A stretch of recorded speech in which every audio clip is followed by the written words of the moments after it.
Hey y'all, welcome to Shade and the City.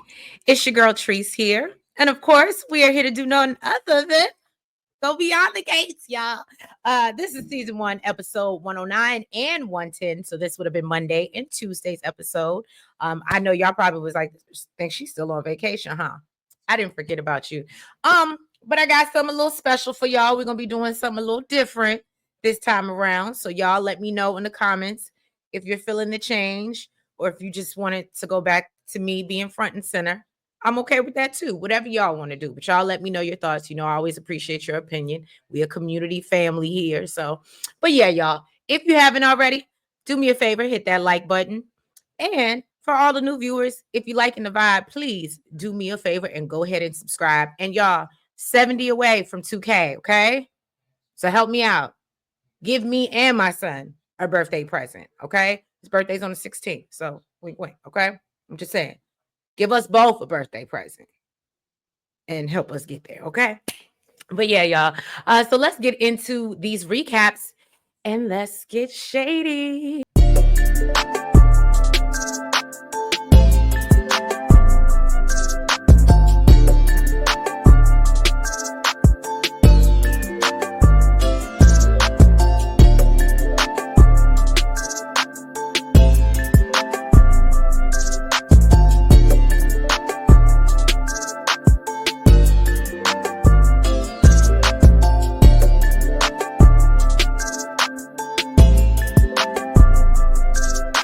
All right, y'all. So let's kick it off with episode 109.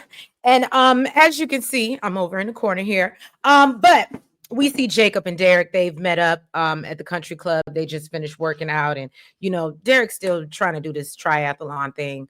And so basically he decides to fill Jacob in and let him know that he made his last plea to Ashley. And she says she's interested in Andre, and basically it's really over, and he's tired of begging. He ain't going back. And I said, smart man, because we tired of seeing it. Looks real pathetic right now, Derek. Just no shade. No tea, no shade. Okay. Now, then we move over to Ashley and Shanice over at Garland Memorial, right? So she's just letting Ashley know, like, girl, I ain't one to gossip, but I saw Andre with Danny Dupree at the Articulate show. Okay. And so Ashley was like, oh, I already knew he was messing. She plays it off. I already knew he was messing with Danny. And so Jan happens to come by the hospital to see her daughter. And, she's just giving her all the apologies for buttoning her relationship with Derek. And Ashley said, well, yeah, could you please let it go? I would appreciate that. And so Jan was like, well, you know what? If you like Andre that much, I'll give him a chance. And Ashley was like, what do you not understand? It ain't none of your business. You don't need to give him a chance, okay? It's not your life. Then Ashley tells her mother that, and you ain't got to worry about it, okay? Because me and Andre, we ain't getting together.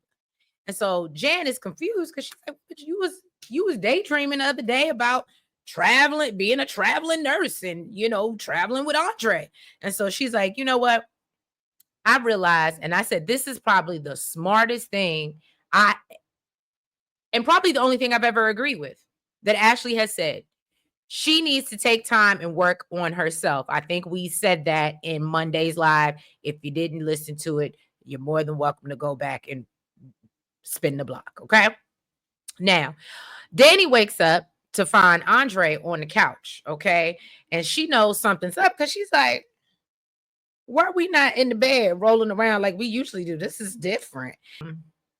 She's like, are you and Ashley getting more serious? And then Andre said, well, look, it's really not all about Ashley. That, he's had a couple come to Jesus moments, and he's realized that he wants to settle down and build a life with someone. And he admits that, that someone could be Ashley, but he knows it'll never be Danny. And I said, damn. But I think that's because she turned you down, not the, you know what I'm saying? But okay. And so she was like, oh, so is that why you wanted to see me, basically? And he said, yeah, it was, but the timing was all wrong. And he says, but, and she's like, well, thank you for, doing what you do best and lifting me up when I was feeling down. And he's like, oh, well, don't let the fact that we ain't, doing the thing no more, having sex, don't let that deter you from, letting me be yours, or letting me be your sounding board, right? And so Danny said, look, as long as your new girlfriend is okay with it. And so Andre said, look, we went on a couple dates. It's not that serious yet. And Danny said, well, I don't believe it's going to work based on your history, Andre. You know, word on the street was use a hoe. Oh, use a hoe. Oh, I'm just saying. So Andre tells her, despite what you may think and my hoish tendencies, I'm going to prove you wrong. Okay. He said, me and Ashley have a real connection. And so Danny said, you know what? I hope it work out for you, but actually, I really don't. And so then she decides to FaceTime Bill and Haley, to check up on how obviously she's doing, he's doing, you know. Now, we see Vernon, or Vernita, I should say. Vernon is rushing off. I guess the school year is about to start again at Banneker. And but he's complaining because Martin is leaving his stuff all around their house. And I said, if that ain't, you need to go get your own place, I don't know what is. But Anita's like, well, oh, so you running off and you ain't gonna say bye? That's what she was doing. And Anita said, well, you know what? But you could tell, I don't know if anybody else noticed it, you could tell Anita don't seem like she really believed what he's saying for real, for real. So Nicole pops up because she said that she had just finished a walk with Martin and he had went straight to the office. And now, she's just coming to check up on them. And so Vernon does what he needs to do. And Anita says that, your daddy's being real evasive about his meetings lately. And but I don't think he's stepping out of nothing like that. Nicole said, yeah, daddy's not that. Daddy is not Ted nor Bill. I can assure you of that. And I said, what I do not want beyond the gates, I do not need, we said this, we don't need another love triangle. And I damn sure don't want it to be Anita and Vernon. Unless Anita goes and gets a piece of Elon. But he married too. So it's just all wrong. I don't want to see it. Okay. Right. So then Nicole is sitting down with her mother, singing her praises about how well the Articulates concert went. Anita asked how Barbara's tribute came across. And Nicole tells her it was moving. And it absolutely was. We talked about that. So Anita tells her it felt transformative. And she talks about the struggles they went through to heal their wounds. But having Barbara on stage with them allowed her to forgive herself. So Nicole is confused and was like, well, why would you feel guilty? And Anita said, because, I was responsible for the breakup of the group and some other stuff. And so Nicole said, well, you know what? I'm just happy that you continue to do it. And Anita tells her, all the thanks is to your daddy for real, because he continued to push me. Anita then tells Nicole that she set up a trust to give Barbara's family the money that she would have gotten if basically she would have performed. And I thought that was so dope. I love that. Let's move over to Bill, because I thought this was so weird. So Bill walks into his living room and find Haley in a meeting with Sammy. Randy, 2-piece and a pepper. I said, and we just let that slide. Okay, weird, but okay. Wish I would have a man in my house and my dude walk in and not know him. And I ain't really gotten. Okay. That's what we doing. Okay. So Haley introduces him to Bill as, this is the lovely good Samaritan who took me to the hospital. And so Bill's like, thank you. But you could tell that he's kind of suspicious. You see it in his face. That's why I made sure I got to put that screenshot. Okay. So Sammy claims that, look, I'm just there to return the phone, and he gives his condolences before leaving. And so Bill's like, well, how are you doing? And, she's like, I haven't really eaten and I just want to go to bed, Bill. I just feel so bad. And so, of course, Bill, the sweet, caring person that he is, I ain't even gonna hold y'all. I think I like Bill. I know. As the world has turned, can you believe it? I think I like Bill. Jesus Christ. All right. Now let's move over to Danny. She's come by to see Bill and Haley and tell them how sorry she is about their loss. And so Bill tells her that, I'll let Haley know that you stopped by. And so Danny said, Haley's not going to think it's sincere because, I accused her of faking her pregnancy again. And so she's like, and I understand if you blame me for, basically what happened. Y'all, I'm still so confusion about that whole situation, but whatever. So Bill wants to know, well, why do you think I would blame you? And she tells him, well, we got into an argument down at the Uptown. And I thought it was weird. I mean, I guess she at this point felt so guilty, but I was just like, why didn't you tell him that Haley came down to Uptown arguing with you? It was not the other way around, but okay. So Bill lets her know that actually Haley tripped over a box in his office the day before and said, so we won't really ever know the reason why Haley lost her baby. Whatevs. So so basically Danny can tell that he's hurting and she comforts him. Bill talks about how he didn't even want kids 6 months ago, but this false alarm made him want to basically want to do over fatherhood because he wasn't very present when his girls were growing up, and he admits that he pretty much let Danny and his family raise his kids. So Danny tells him, well, look, at least you were better than your daddy. And he was like, that's not saying much. That bar is real low. That's in hell. So that's not a compliment. And he said, well, what do you think that you missed? And Bill was like, I miss bedtime stories and walks in the park. And he starts to get emotional and about how he wanted to be a better father. And he starts to get emotional about how he wants to be a better father than he was to, Chelsea and Naomi. And so then we see Haley walk into the room. Okay. And so, yeah, she's obviously not happy. And Danny realizes that, that's her cue that she needs to probably go. However, she does apologize for accusing Haley of faking her pregnancy. Haley says, well, you picked the right day to apologize because I just don't have the energy to lay into you as you deserve. So the slate is wiped clean again, and we're here left to pick up the pieces. Girl, bye. Okay. And then Bill, is like, thank you for coming by, Danny. And so, of course, Danny makes her way out, and you can tell Haley is bothered. Can you tell from the picture? She a little bothered. So Bill is apologizing for Danny being there and, tells Haley, look, I know it's not okay, even though she's like, she's trying to act like she's not upset, but we can clearly see on her face she's upset. So I don't even know why we're sitting here lying. All right, now let's get to the double A battery that I think has finally lost charge. So Andre comes over to see Ashley at the hospital, and he has this gift for her. And of course, it's the picture that with the the frame picture that she wanted. And so Andre tells her, I had that talk with my friend, which he don't know that Ashley know that it's Danny. Okay.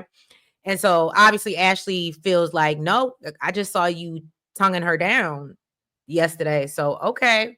And so Ashley tells him, look, I hope you find what you're looking for, but it ain't gonna be with me. And I said, yes. Okay, I'm here for it. I'll take it. You can keep your job just for that, Ashley. You can keep your job. Andre's confusing. He's like, well, why to change your heart? And she was like, you know what?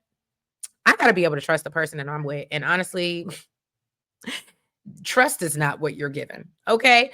So Andre tries to reassure her, no, I'm a change. Why? Is it because of my past? Because I'm a hoe. Oh, and it's like, no, that's not it. You know what I'm saying? Ashley said, look, I appreciate you helping me get through my breakup with Derek. And so Andre's like, so this was just another transitional relationship. And Ashley said, look, I don't care how you feel about it. It is what it is. Sorry, Andre. I said, yes. Okay, we did it, Joe. I was here for it. So Bill sits down with Haley, and she lets him know that she didn't like him confiding in Danny. And Haley says that, her losing her imaginary baby was very traumatic. Okay. And Bill says that, look, I'm not rushing you to get pregnant again. So if that's not what you want to do. And so she's like, well, you know what? I guess you should probably take that money out that college fund that you know what I'm saying? And he said, nah, we're going to keep it going. Cause you know what? I feel like we're going to have another chance, and our time is going to come again. And I said, well, that was very sweet. So then Danny goes to her parents' house sulking. And of course, she runs into Nicole, who wants to know what's wrong with her. And so Nicole realizes that, okay, this is going to be a lot to unpack.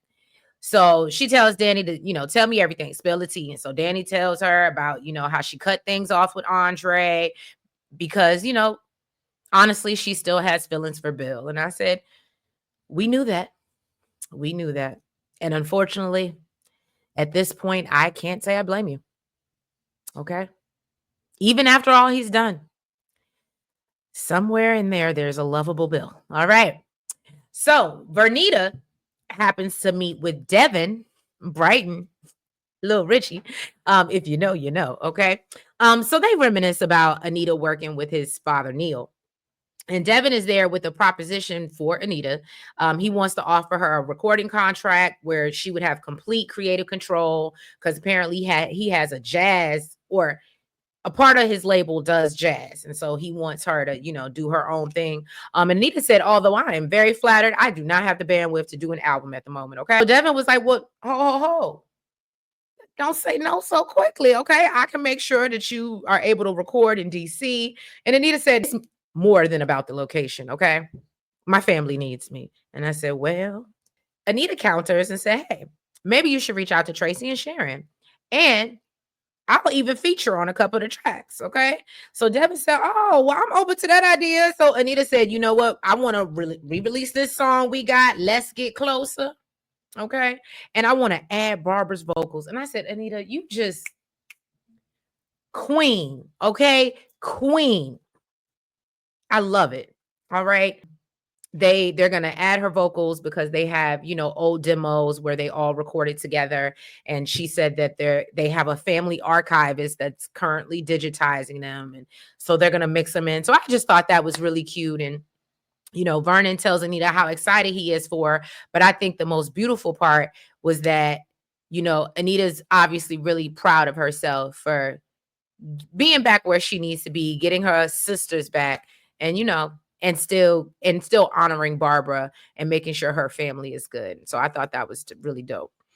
All right, and last but not least, last scene of episode 109, we see Devin as he's leaving the country club after Anita has turned him down, and he runs into Danny on his way out. Okay. And so, he was like, well, look, your mama just, basically told me no and turned down my offer. But hopefully you can put a good word in for me. And Danny said, well, once my mama say no, she usually mean it. And so they cross paths and he leaves. And Danny, definitely checks him out as he's leaving. And I said, come on, Beyond the Gates. I know y'all been listening. I would love to see this crossover. Now, I know some of y'all have already told me in the comments and on the Twitter that this man is married in Genoa City. I don't know that lady over there who he married to. So this is not personal. Okay. But people get divorced all the time. We need another eligible bachelor beyond the gates or behind the gates. So can it be him? Can it be Devin? I'd appreciate it. Thank you. But yeah, y'all. So that was episode 109. All right, so let's move on to episode 110. We see Leslie. She's going through her mail. Eva walks in and she kind of notices her throwing something out that she feels like is relatively important and she should probably read it. Leslie does read it and says that it's about some inheritance and she thinks it's a scam. She says she's been getting this letter for weeks. And so Eva tells her, well, you need to look into it since you done ran through Ted's money on your wig collection.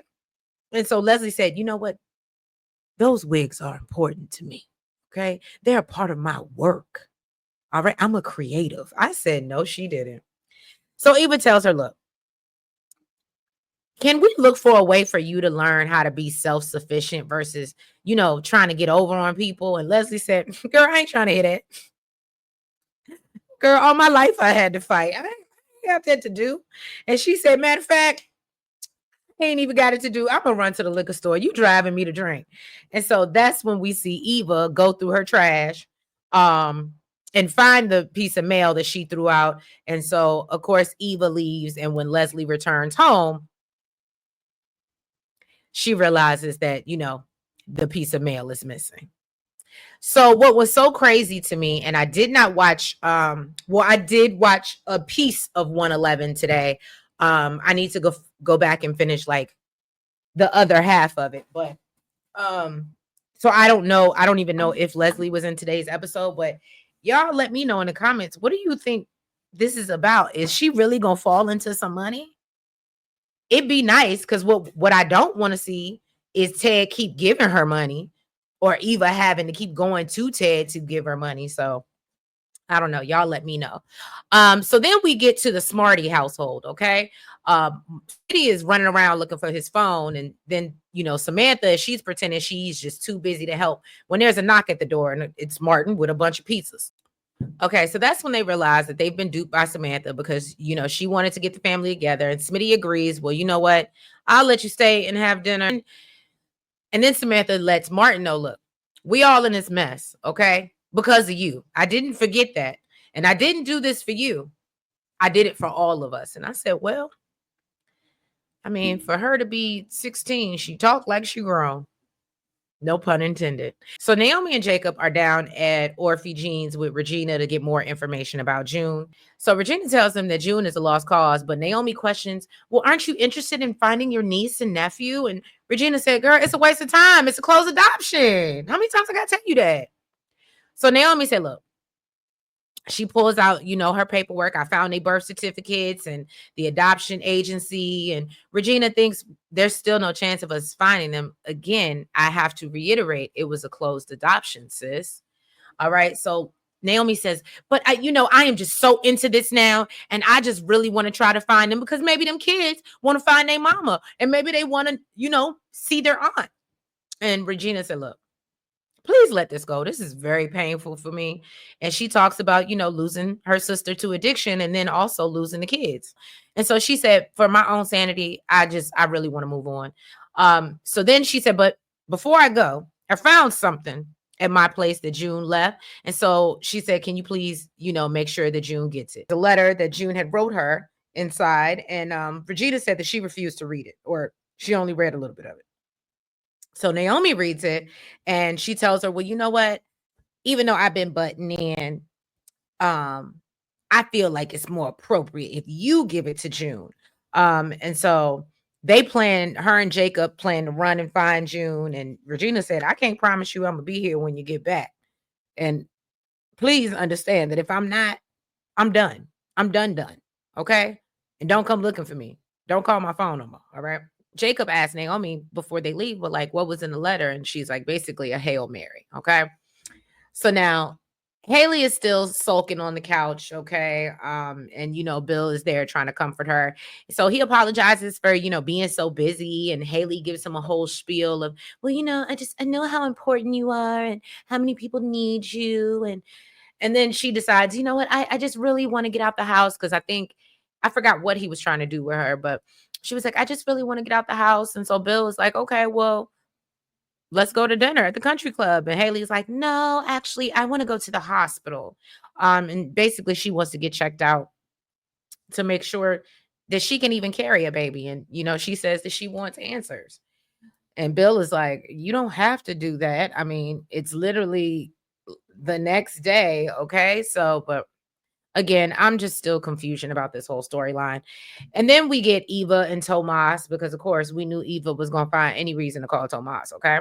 So Tomas meets her at Uptown and he says, I'm happy you reached out and, I'm hopeful we can still be friends despite the fact that, me and Kat have found a way to move forward. And I said, Eva said, yeah, we can be friends, but you're the one with the restraints. Okay.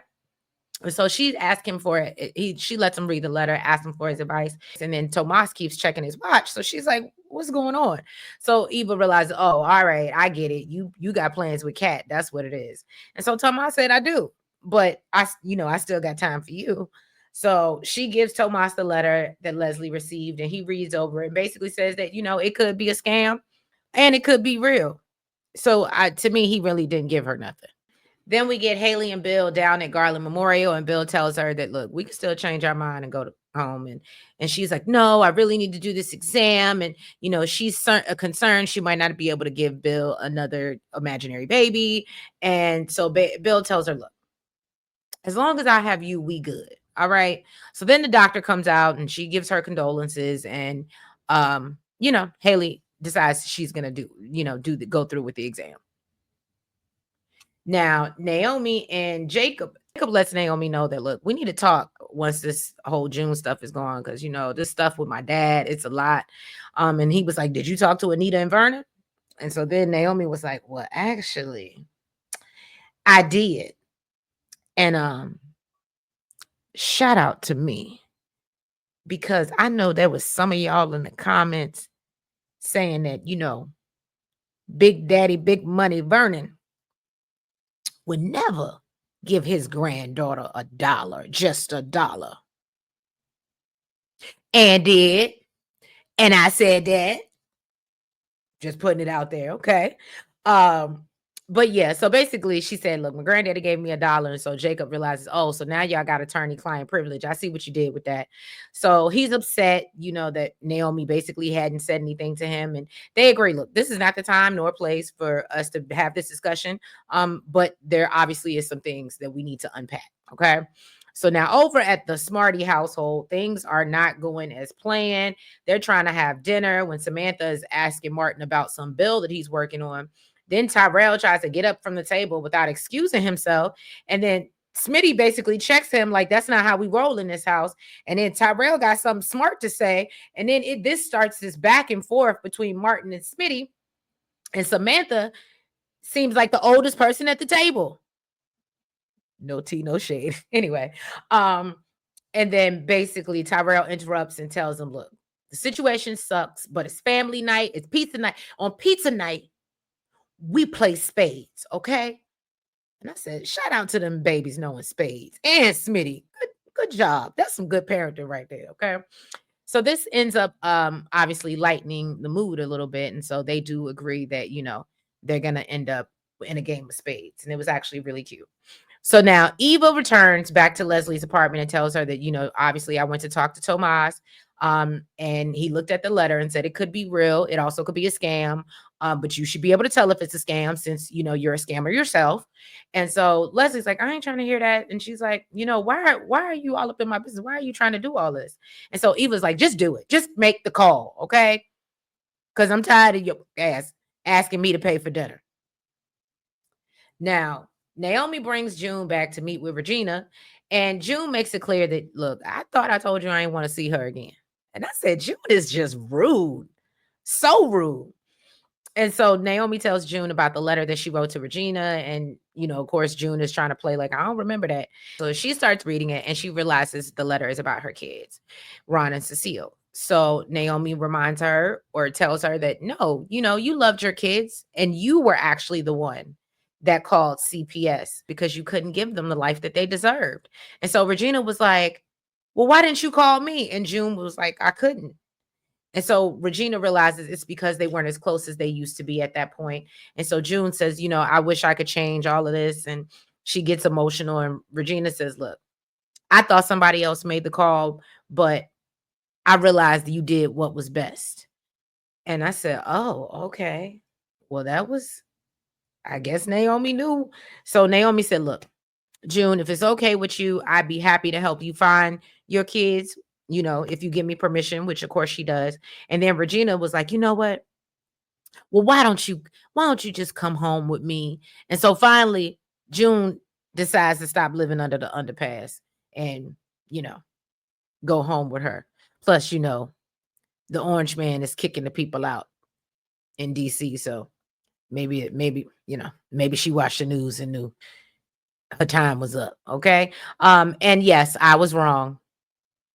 Regina took her in instead of Naomi and Jacob. I still think Jacob's going to be moving out soon. Anyway, so the doctor comes back to report to Haley and Bill and lets them know everything came back normal and they can start trying again in 3 months. And again, my notes say I am so confused because was she really pregnant or not? Did she really have a miscarriage or not? I have no clue. But she tells Bill, look, I already know I want to try again. That's just what I'm trying to do. I'm trying to make us family, have a Hamilton. All right. So then we see Leslie. She makes the phone call, and the person on the other end is like, Leslie, it's Thomas. I've been waiting to hear from you. And so, that's all we really get from that. Jacob comes down to off Regine's, and I guess he had went over to the foster facility while Naomi was talking with Regina in June. But he's like, I heard everything went well. That's very good. And he said, and I also have some news for you. And he said, I found out that Ron and Cecile are your second cousins. Tyrell and Samantha. And I said, well, some of y'all were right. A lot of y'all called it. A lot of y'all called it even before it was a thing. Or as we got closer to the storyline unfolding. So shout out to y'all. But yeah, that was episode 109 and 110. If you haven't already, do me a favor and hit that like button for me. And if you are not, please go ahead and subscribe. Make sure that you comment and hit the notification bell. Make sure you're following us on all the platforms. That is the TikTok, the Twitter, the Facebook, and the IG, y'all. Okay. And did I forget the X? I did, and the Blue Sky. Okay. And yeah, we will, and I will catch you later on this evening. I got to get my screenshots now that I done got screenshot happy. I didn't learn something. Okay. But yeah, so I appreciate y'all, and I will catch y'all either late tonight or early tomorrow morning with episode 111. Y'all have a good one. Bye-bye.